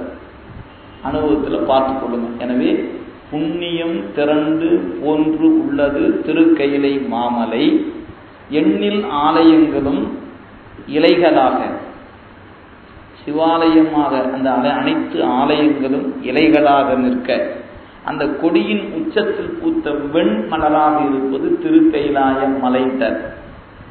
அடுத்து பாருங்க, மேன்மை நான்மறை நாதமும் விஞ்சையர் காண வீணையின் ஓசையும் கார் எதிர் தான மாக்கள் முழக்கமும் தாவில் சீர் வான துந்துவி ஆர்ப்பும் மருங்கெல்லாம். இப்ப அடுத்த ஒரு நுட்பம், நீங்க உங்களுக்கு தெரிகிற மொழியில சொல்லுகிறேன், வேற ஒன்றும் நோக்கத்துக்காக அல்ல. நம்ம ஒரு திரைப்படம் பார்க்கிறோம், ஒரு சின்ன ஒரு மலை சார்ந்த ஒரு பகுதி, அதை அந்த கிராமத்தை உங்களுக்கு முதல்ல காட்சியை கொண்டு வந்து காட்டணும். அங்கதான் அந்த கதையினுடைய நாயகன் இருக்கிறான்னு வச்சுக்கோங்க. இந்த கதையாசிரியர் கதையை சொல்லி முடிச்சிருப்பார். ஒளிப்பதிவாளர் சொன்ன உடனே அவர் என்ன பண்ணுவார், இந்த கேமராவை கையில் எடுத்து வச்சு ஒரு லாங் ஷாட்ல முதல்ல அந்த மலையை காட்டுவார். அதுவும் அந்த மலை அப்படியே, அந்த மலையை அப்படியே காட்டி முடிச்சுட்டு அப்படியே அந்த கேமரா அப்படியே உள்ள போகுங்க. அப்படியே உள்ள போனா அப்படியே சோர்னு ஒரு சத்தம் கேட்கும். என்ன சத்தம் கேட்குதுன்னு பார்த்தா அப்படியே அருவியை காட்டுவார். அந்த அருவி கொட்டி கொண்டு இருக்குது, அப்புறம் குயில் கூவி கொண்டு இருக்கு. இப்படி ஒவ்வொரு காட்சிகளாக காட்டிக்கிட்டே போய் அப்புறம் அந்த வீதிக்குள்ள நுழைஞ்சு அப்படியே அந்த வீட்டை கொண்டு போய் காட்டி அப்புறம் தான் அந்த நாயகனை போய் காட்டுவோம். இது இன்னைக்கு திரைப்படத்துறையில காணப்படுகிற ஒரு நடைமுறை. சேக்கிழார் பெருமான் அன்னைக்கே இதை சொல்லிட்டார். முதல்ல லாங் ஷாட்ல கைலாயத்தை காட்டினார். அதுவும் தெரியுது பாருங்க, பொன்மலையினர். கொஞ்ச நேரம் ஆனவனே வெண்மலை ஆகிப்போச்சு. அந்த வெண்மலை பெண்ணாச்சு ஒரு கொடியில் பூத்த உச்சியில் பூத்து இருக்கிற மலையினர். இப்ப தூரமா பார்க்கும்போது காதுக்கு ஏதாவது கேட்குமா? ஒன்றும் கேட்காது. ஏன்னா சைவ சித்தாந்தம் படித்தவங்களுக்கு தெரியும், கண் போய் பற்றுவது ஏனைய இந்திரியங்கள்லாம் வந்தா பற்றும். இப்ப கோயம்பேட்டில் வச்சிருக்கிற மல்லிகைப்பூ வாசனை இங்க அடிக்க போதா? அங்க போனா தான் அந்த வாசனை தெரியும். ஆனா இந்த கண் வான்வெளிக்கு ஒரு நட்சத்திரத்தை போய் பற்றுகிறது. எத்தனை லட்சம் கிலோமீட்டர் இருக்குதுங்க அந்த நட்சத்திரம். இங்க இருந்துட்டு நட்சத்திரத்தை அங்க போய் பார்க்கும். அப்ப இந்த கண்ணுக்கு ஒரு திறன் என்னன்னா போய் பற்றும். ஆனா காது, மூக்கு, வாய் இதெல்லாம் அப்படி இல்லை, வந்தா பற்றும். இனிப்புங்கிற ஒன்றை கையில வச்சுற வரைக்கும் இனிக்குவா போகுது, அதை வாய்க்குள்ள போட்டா தான் நாக்கு அருமையா இருக்குன்னு சொல்லு இல்லைங்களா? இந்த காது பக்கத்துல இருக்க வரைக்கும் கேட்கும். இந்த பக்கம் இந்த ஒலிபெருக்காத சவுண்டுக்கு கொஞ்சம் குறைச்சி வச்சுட்டாருன்னா அதுவும் கேட்காது. அப்ப ஒரு குறிப்பிட்ட தூரத்துல தான் காது கேட்கும். அந்த எல்லையை தாண்டிட்டா காது கேட்காது. இப்ப காது என்கிற கருவி தன்னில் வந்து சேருகிற ஒலியைத்தான் கேட்குமே ஒழிய தான் விரும்புகிற ஒலியை போய் கேட்காது. ஆனா கண் அப்படி இல்லைங்க. நம்ம அதனாலதான் ஏனைய கருவிகளை காட்டிலும் கண் தலையாயது. இறைவன் கொடுத்த கொடையில கண் மிகச்சிறந்த கொடை. அது அதனாலதான் எண் என்ப ஏனை எழுத்தென்ப அவை இரண்டும் கண் என்ப வாழும் உயிர்க்குனர். கண் அது, இந்த கண்ணுக்கு அவ்வளவு ஒரு சிறப்பு இருக்கிறது. அந்த சைவ சித்தாந்தம் கண்ணை வச்சுக்கிட்டு தான் நிறைய சொல்லியிருக்கு. அதனால சித்தாந்த வகுப்புல பார்க்கலாம், இடம் வரும்போது அங்கங்க பார்த்து கொள்ளலாம். எனவே முதல் 3 பாடல் கண்ணுக்கு காட்சி. அப்படியே அந்த கைலாயத்தை பார்த்துக்கிட்டே நம்மளை சேக்கிழார் பெருமான் வண்டியில உட்கார வச்சு அப்படியே கூட்டிகிட்டே போனார். கைலாயம் பக்கத்துல வந்தாச்சு. நெருங்க நெருங்க என்னென்னமோ சத்தமெல்லாம் காதுல கேட்குது. ஏன் முதல்ல தூரமா இருந்ததுனால சத்தமெல்லாம் காதுல கேட்கல, பக்கமா போனே சத்தம் கேட்குது. என்ன சத்தம்னாரு? வேதத்தினுடைய முழக்கம்னார். மேன்மை நான்மறை நாதமும், நான்மறை முழக்கம். அதை கடந்து போனா விஞ்சையர் காண வீணையின் ஓசையும், வீணை ஓசை. முதல்ல நான்மறை என்கிற வேதம் முழக்கம். அந்த முழக்கத்தை கடந்து போனா வீணையினுடைய முழக்கம். அதையும் கடந்து போனா அப்படியே யானைகளுடைய பிளிரல். அதான் சொன்னாரு, தாவில் சீர் கார் எதிர் தான மாக்கள், மாக்கள் என்பது விலங்குகளை குறிப்பது. இந்த இடத்துல மா என்பது யானையை குறிக்கும். ஏன்னா மா என்பது ஒரு பொது சொல், விலங்கு அப்படின்னு பேர். அது குதிரையையும் குறிக்கும், யானையையும் குறிக்கும். இடத்துக்கு தக்கவாறு அந்த மா என்கிற சொல் பொருள் தருங்க. மானா பெருமைன்னு ஒரு பொருள் இருக்கிறது, பெரியது என்ற ஒரு பொருள் இருக்கிறது. மாங்காய் உண்ணுகிற பொருள் மா, தேமா புளிமா அப்படி இலக்கணத்தில் அது ஒரு மா இருக்கு இல்லைங்களா? அப்ப அந்த மா என்பது ஒரு சொல். அந்த மா என்கிற அந்த ஒரு எழுத்தே ஒரு சொல்லாக இருப்பது. அது இடத்துக்கு தக்கவாறு பொருள் தரும். உணவுக்குள்ள மானு வந்துச்சுன்னா மாங்காயை குறிக்கும், படைக்குள்ள மானு வந்துச்சுன்னா குதிரைப்படையை குறிக்கும். இப்படி அந்த இடத்தை பொறுத்து குறிக்கும். இங்க தான மாக்கள் என்பதனால இது யானையினுடைய பிளிதல். ஏன் குதிரையா இருக்காதா அப்படின்னு கேட்டா, மலை சார்ந்த பகுதியில யானை தான் இருக்கும். எனவே அது யானையினுடைய பிளிதல். அப்படி இன்னொன்னு தெரியுங்களா, இந்த வேத மந்திரம் சொல்லும் போது பார்த்தீங்கன்னா தெரியுங்க, அந்த யானை பிளிடுவது போல ஒரு மந்திரம் சொல்லுவாங்க பழமொழி மந்திரத்தில் சொல்லும்போது. அதனால அந்த கானத்தினுடைய அடிப்படையில் வைத்துக்கொண்டும் நீங்க அதை கருதி கொள்ளலாம். எனவே தானமாக்கள் அப்படிங்கிறது கார் எதிர் தானமாக்கல் முழக்கமும், அதுக்கப்புறம் தாவில் சீர் வான துந்துபி ஆர்க்கும். துந்துபி என்பது இசைக்கருவிகள்ல ஒன்று. இதை நீங்க காட்டுற முறையை வைத்துக்கொண்டு நீங்க தெரிந்து கொள்ள வேண்டும். நாம இப்போ ஒரு திருமண மண்டபத்துக்கு உள்ள நுழைகிறோம். முதல்ல யாரெல்லாம் கண்ணுக்கு தெரிஞ்சாங்களோ அவங்கெல்லாம் அங்கிருந்து பார்த்தா கடைசியில் நீங்க அதை விளங்கி கொள்ளணும். இப்ப இந்த இடத்துல கடைசி வரிசையில யார் உட்கார்ந்து இருக்கிறாங்களோ அவங்கள தான் உள்ள நுழைஞ்சு முதல்ல பார்ப்போம். அப்படியே ஒன்னொன்னா கடந்து வந்தா கடைசி. அப்ப இறைவன் இருக்கிற இடத்துல இருந்து நான்மறை முழக்க முதலானவைகளை எங்க இருக்குது? கடைசியில் இருக்குது. அப்படி அங்கிருப்பாங்க. அதனால முதல்ல காதுல விழுந்தது நான்மறை முழக்கம். அதை கடந்து போனா வீணையினுடைய ஓசை. இன்னிசை வீணையர் யாழினர் ஒருவார், இருக்கொடு தோத்திரம் இயம்பினர் ஒருவார், துண்ணிய பிணைமலர் கையினர் ஒருவார், தொழுகையர் அழுகையர் துவல்கையர் ஒருவார், சென்னியில் அஞ்சலி கூப்பினர் ஒருவார்னு மணிவாசகர் பதிவு செய்தார் பாருங்க. அதை கொண்டா நீங்க அப்படியே வச்சுக்கோங்க. இதெல்லாம் கூட்டம் அப்படியே ஒன்னொன்னா கடந்து போகணும். அப்படியே வந்தா இந்த யானை முழக்கத்தை கடந்து வந்தா வான துந்துபியினுடைய முழக்கம், அதையும் கடந்தாச்சு.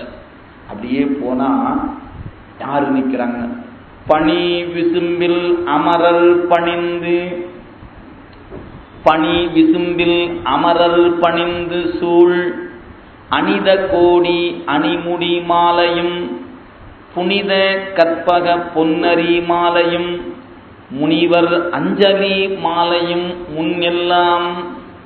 அடுத்து வந்தா என்னென்ன, இந்த தேவர்கள் இருக்கிறார்களே அவங்கெல்லாம் இறைவனை காணணும் அப்படின்னு காண்பதற்காக அப்படியே வரிசையா நிக்கிறாங்களாம். ஒவ்வொருத்தர் தலையிலையும் நிறைய மணிகள் பதிக்கப்பட்டு இருக்குது. ஏன்னா இந்திரன் இவன் தாங்க தேவர் கூட்டத்துக்கு தலைவர். இவங்கெல்லாம் அட்டத்திற்கு பாலகர்கள், அவங்களுக்கு ஒரு வண்ணம். ஏன்னா எல்லா துறையும் அரசு துறை தான், இருந்தாலும் அந்தந்த துறைக்கு ஒரு வண்ணம் கொடுத்துருக்கிறோம் இல்லைங்களா? காவல்துறைனா அதுக்கு ஒரு வண்ணம், மருத்துவத்துறைனா அதுக்கு ஒரு வண்ணம், அப்படி வண்ணம் கொடுத்திருப்பது போல இந்த தேவர்களுடைய ஆட்சியில அந்த தலைவனாகி இந்திரனுடைய தலை கிரீடம் போல எல்லா கிரீடம் இருக்காது. அந்த 8 பேருக்கு கொஞ்சம் அதை விட கொஞ்சம் கம்மியா இருக்கும், மற்ற தேவர்களுக்கு அதை விட கொஞ்சம் கம்மியா இருக்கும். எனவே இந்த தேவர்கள் வரிசையாக நிற்கிறாங்களாம். ஒவ்வொருத்தர் தலையிலையும் மகுடம் இருக்கிறது. அதுல வெவ்வேறு வகையான மணிகள் பதிக்கப்பட்டு இருக்கிறது. அதை தூர இருந்து பார்த்தா எப்படி இருக்குதா, அது மாலை போல இருக்குதான். மாலையை பார்த்தீங்கன்னா பல்வேறு வண்ணங்கள் மாலையில இருக்கும். வெள்ளை கலர் வச்சிருப்போம், பச்சை கலர் வச்சிருப்போம், அப்புறம் சிவப்பு வைப்போம், அப்புறம் ஒரு கலர், மீண்டும் வெள்ளை பச்சை. இப்படி மாலையை தொடுக்கும் போது இப்படி பல வண்ணம் பறிக்கப்படுகிறதோ அது போல இந்த வானவர்கள் காத்து நிற்பது மணிகளோடு கூடிய மாலையினர். அதான் பனி விசும்பில் அமரர் பணிந்து. பனி விசும்பு என்பது அந்த இமயமலையாகிய பனிமலை. அந்த பனிமலையில பணிந்து அமரர்கள் பணிந்து சூழ் அணித கோடி அணிமுடி மாலை.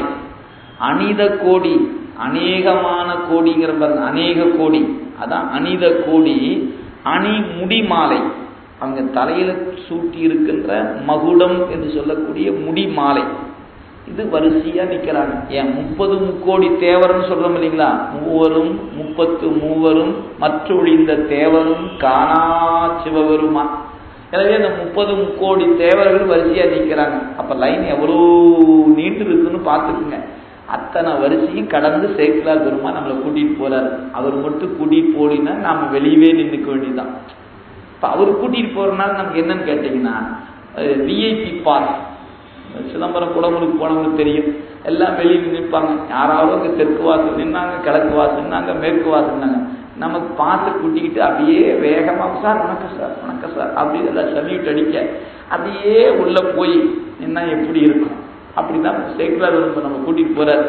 எனவே அப்படியே அந்த கூட்டத்தில் கடந்து அனித மணி மகுட மாலைகளை கடந்து அடுத்து போனா கற்பக பூ இருக்கு பாருங்க, கற்பக மலர்.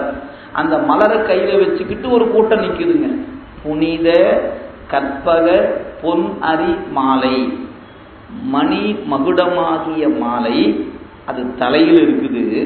எல்லாரும் தேவர்களும் கையில பூவை வச்சுக்கிட்டு, எது கற்பக மலரை கையில வச்சுக்கிட்டு சாமி இந்த பக்கம் வந்தாருன்னா அவர் திருவடியில போட்டு வணங்கி கொள்ளலாம் என்று கையில மாலையோடு காத்துக்கிட்டு நிற்கிறாங்களாம். அதனாலவே புனித கற்பக பொன் அரி மாலையும். அதை கடந்து போனா முனிவர் கூட்டம், அவங்கெல்லாம் தலைக்கு மேல கையை கூப்பி நிக்கிறாங்களாம். அது என்னன்னு கேட்டா அஞ்சலி மாலைன்றார்.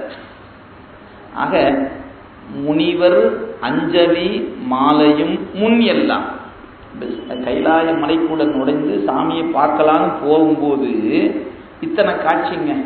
எனவே நான்மறை முழக்கம் கடந்து, விஞ்சையர் காண ஓசை கடந்து, யானையின் பிளிரல் கடந்து நுழைந்தோம் என்று சொன்னால் தேவர்கள் காத்து நிற்கிறார்கள்.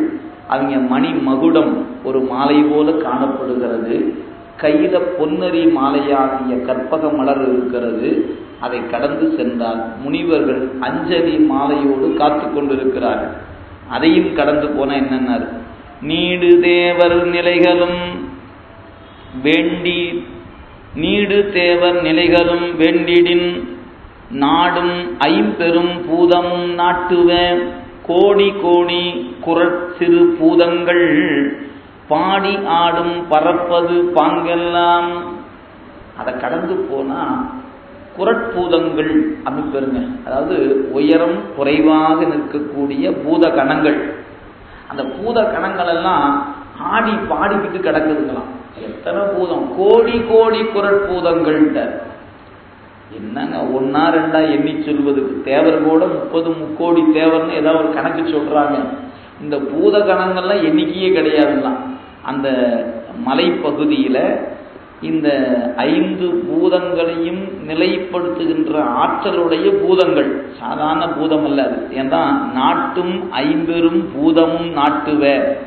எனவே இந்த பூதங்கள் 5 பூதங்களை நிலைநாட்டுகின்ற வலிமை உடைய பூதங்கள். எனவே அந்த பூதங்கள் கோடி கோடி குறட்பூதங்கள் ஆடி பாடுகின்ற பரப்புனர். அப்படியே அதை கடந்து போகணும். இப்போ நீங்கள் இதெல்லாம் அப்படியே ஒரு கற்பனையில் வச்சு பார்க்கணும்.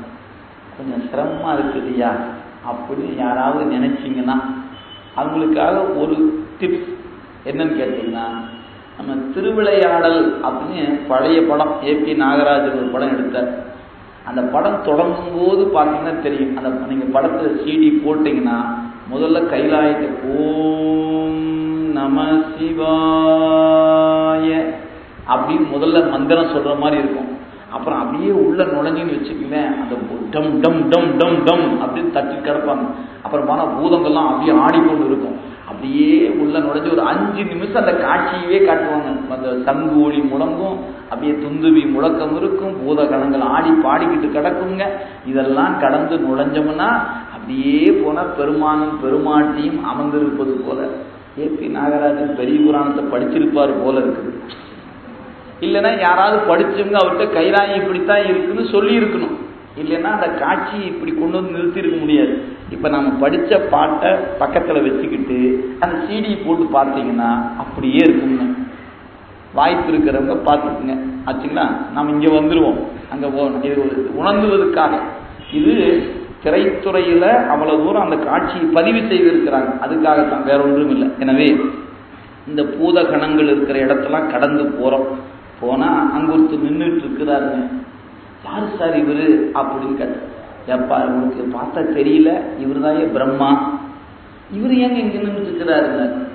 சிவபெருமான பார்க்கணும்னு காத்துக்கிட்டு இருக்கிறாரு. ஏன் உள்ள போயிருக்கலாமே, அங்க நந்தி பெருமான் காவல் இருக்கிறாரு, இவர் போய் சாமியை பார்க்கணும். யாருப்பா நீ? சாமி நான் பிரம்மன். ஓ அப்படியா, இரு ஒரு நிமிஷம் அப்படின்னு அப்படியே டைரி புரட்டினார். பார்த்துட்டு சொன்னாரு, உனக்கு இன்னொரு 500 வருஷம் கழிச்சு தான் பார்க்க முடியும், நீ திரும்பி போ அப்படின்ட்டார. சாமி அது கொஞ்சம் அவசர பணியா பார்க்கணும், போயான்னு ஆச்சு. அப்புறம் ஐயா நிக்கிற புறப்படு அப்படின்ட்டார். யாரு? நந்தியும் பெருமான். நந்தியின் பெருமானை தாண்டி பிரம்மானால உள்ள போக முடியுவீங்க. அதுதான் சொல்கிறார்.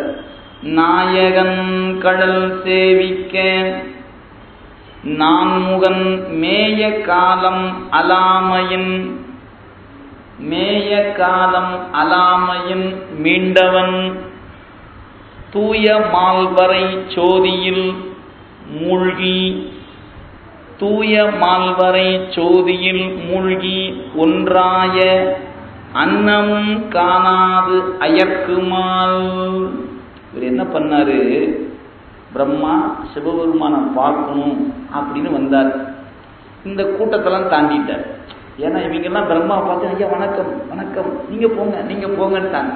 எல்லாத்தையும் தாண்டிக்கிட்டு அங்க போனா இங்க வாயிற்காவல்ல நந்தியும் பெருமான் நின்னாரு. இப்படின்னாரு, சுவாமியை பார்க்கணுங்க. சாமிகிட்ட அனுமதி வாங்கியாச்சா?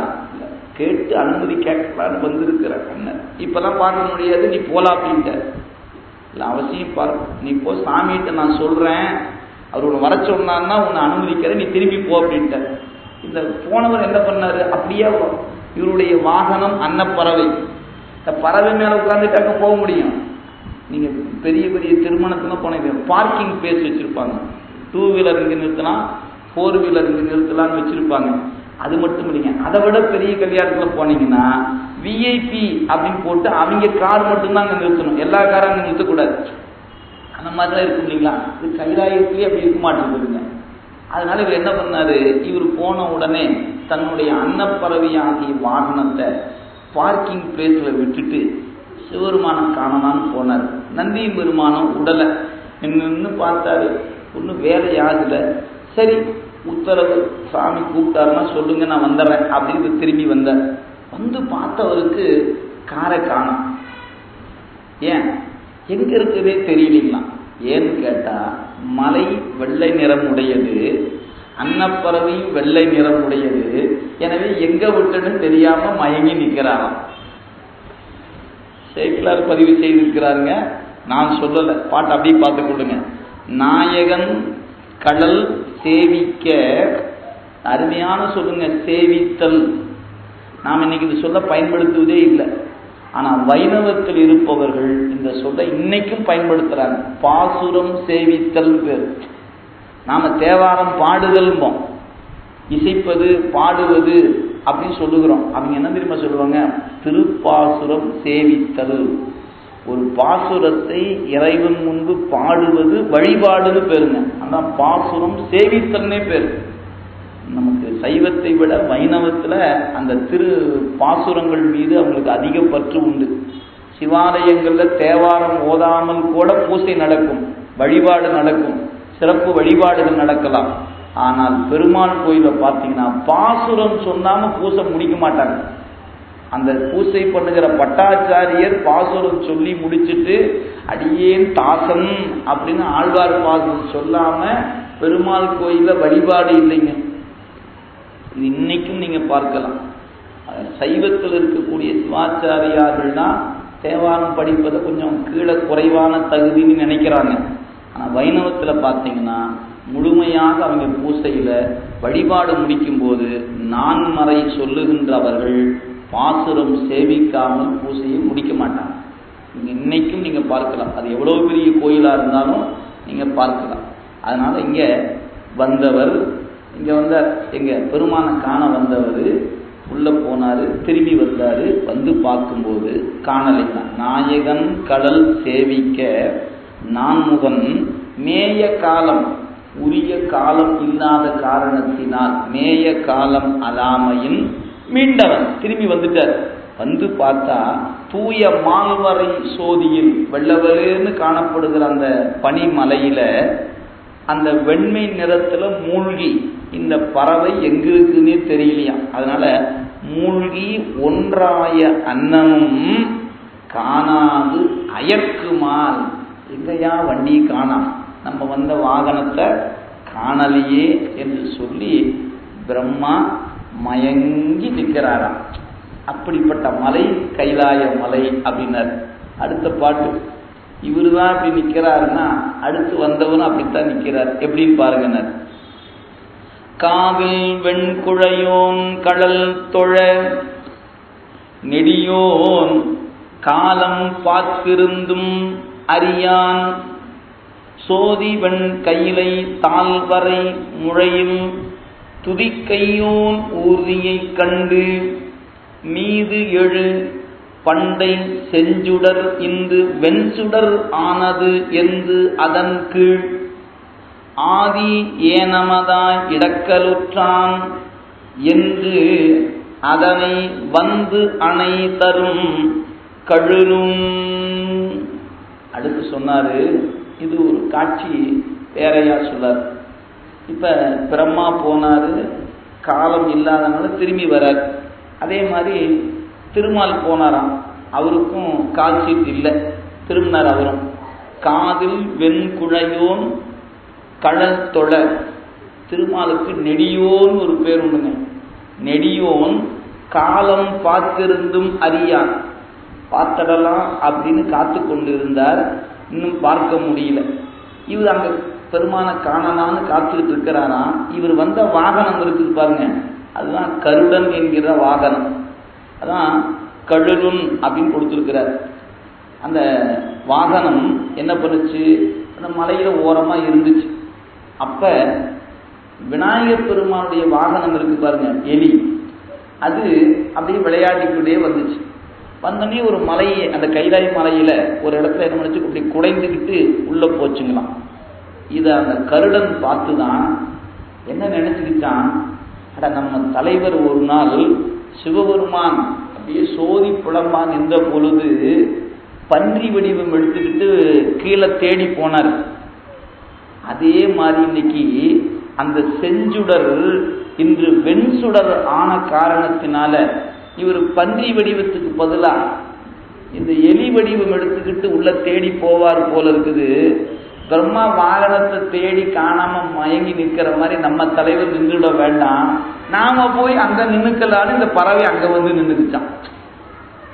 பாட்டுல அப்படிதான் செய்தி இருக்கிறது, பார்த்துக்கொள்ளுங்க. ஊர்தியை கண்டு, யாருடைய ஊர்தியை கண்டு, துதிக்கையோர் ஊர்தியை கண்டு மீதழு பண்டை செஞ்சுடர், அன்று ஒரு காலத்து சோதி புலம்பாக நின்ற சுடர் இன்று வெண்சுடர் ஆனது என்று, வெள்ளை நிறமான சுடராக இன்று நின்ற காரணத்தினால் அந்த எலி என்று சொல்லக்கூடிய அந்த வாகனமாக இறைவன் ஆகிவிட்டான் என்று கருதி இந்த பறவை அங்க பக்கத்துல வந்து நின்றுச்சினர். ஆக இப்ப அந்த மலை நெருங்க நெருங்க எப்படிலாம் இருக்கு, இன்னும் மலைக்குள்ளெல்லாம் போலீங்க, சாமி இன்னும் பார்க்கல, இதெல்லாம் புறக்காட்சிகளாகவே இருக்கிறது. இதெல்லாம் கடந்து அப்படியே வரம் வந்தா எப்படி இருக்குன்னார். அப்படி இந்த தேவ மகளிர்கள் ஆடல் பாடலோடு பெருமானை காண்பதற்கு அடுத்து காத்துட்டு இருக்கிறாங்க. அரம்பயர் ஆடல் முழவுடன் மருங்கிம் அருவிகள் எதிர் எதிர் முழங்க வரம் பெரு காதல் மனத்துடன் தெய்வ மதுமலர் இருகையும் ஏந்தி நிரந்தரம் மிடைந்த விமான சோபான நீடுயர் வழியினால் ஏறி புரந்தரன் முதலாம் கடவுளர் போற்ற பொலிவது அத்திருமலை புறம்பு. இந்த தேவ மகளிர்கள் ஆடல் பாடலை அங்கு நிகழ்த்தி கொண்டு அப்படியே அருவியிலிருந்து நீர் கொட்டி கொண்டு நிற்க, இறைவனை கண்டு வரம் பெற வேண்டும் என்று தெய்வ மலர் கொண்டு காத்து கொண்டிருக்கிற கூட்டம் இந்த மலர்களை கையில் ஏந்தி கொண்டு நிற்க, அந்தந்த வந்திருக்கக்கூடிய பெருமானை காண வருகின்றவர்கள் அவரவர் தகுதிக்கேற்ற இடத்தில் தங்களுடைய வாகனங்களை எல்லாம் நிறுத்திவிட்டு நிரந்தரம் மிடைந்த விமான சோபானம், சோபானம்னா படிமுறைன்னு பேர். யார் யார் எந்தெந்த இடத்துல அவங்க வண்டியை நிறுத்தணுமோ அங்கெல்லாம் நிறுத்திட்டு எல்லாரும் வந்து நிற்கிறாங்க. ஏன்னா ஒவ்வொருத்தருக்கும் ஒரு வாகனம் உண்டு. அவங்க வாகனங்கள் கைலாய மலையில அதற்குரிய இடங்கள்ல நிற்க, நேராக இங்கே வந்து பார்த்தா ஆடல் பாடலோடு மகளிர்கள் பெருமானை காண்பதற்கு காத்து கொண்டு இருக்க, இந்திரன் புரந்தரன் அப்படின்னா இந்திரன் பேர், தேவர்களுடைய தலைவன் புரந்தரன் அப்படின்னு பேர்.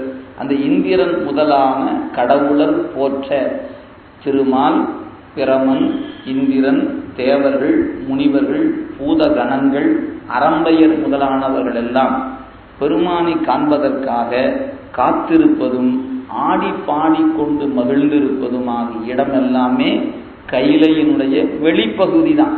இன்னும் நம்ம உள்ள நுழையணும். எனவே இவையெல்லாம் புறப்பகுதி. இந்த பகுதியெல்லாம் கடந்துக்கிட்டு அப்படியே உள்ள போனா அங்க ஒருத்தர் நிற்கிறார். யாரு? நந்தியம் பெருமான், வாயில் காவலர். அவரு நிற்கிறார். நாம் உள்ள நுழையணும். வருக அப்படின்னு இப்ப நமக்கு சேக்கிழார் பெருமான் கூட்டிட்டு போறதுனால நாம் உள்ள போயிடலாம் இல்லைங்களா? இவங்களுக்கெல்லாம் காலம் இல்லாததுனால உள்ள போகல, உங்களை அனுமதி இல்லை, இப்ப பார்க்க முடியாது, எல்லாம் வெளியே நின்னாங்க. நாம் உள்ள போகணும். நமக்கு காலம் இல்லாததுனால நாம் அடுத்த வகுப்புல உள்ள நுழைந்து நாம் சிந்திப்போம் என்று சொல்லி இன்றைய சிந்தனையை இறைவனுடைய திருவருளால் இந்த அளவுல நிறைவு செய்கின்றோம். என்றும் இன்பம் பெருகும் இயல்பினால் ஒன்று காதலித்து உள்ளம் பொங்கிட மன்றுளார் அடியாரவர் வான்புகழ் நின்றது எங்கும் நிலவி உலகெலாம் வான்முகில் வழாது பெய்க மலிபலம் சுரக்க மன்னன் கோன்முறை அரசு செய்க உறைவிலாது உயிர்கள் வாழ்க நான் மறை அறங்கள் ஓங்க நல் தவம் வேள்வி மல்க மேன்மைகொள் செய்வ நீதி விளங்குக உலகம் எல்லாம் மேன்மைகொள் செய்வ நீதி விளங்குக உலகம் எல்லாம் மேன்மைகொள் செய்வ நீதி விளங்குக உலகம் எல்லாம். தென்னாருடைய சிவனே போற்றி, எந்நாட்டவர்க்கும் இறைவா போற்றி, ஏகம்பத்துரையந்தாய் போற்றி, பாகம் பெண்ணுரு ஆனாய் போற்றி, காவாய் கனகத்திரளே போற்றி, கைலை மலையானே போற்றி போற்றி. திருச்சிற்றம்பலம்.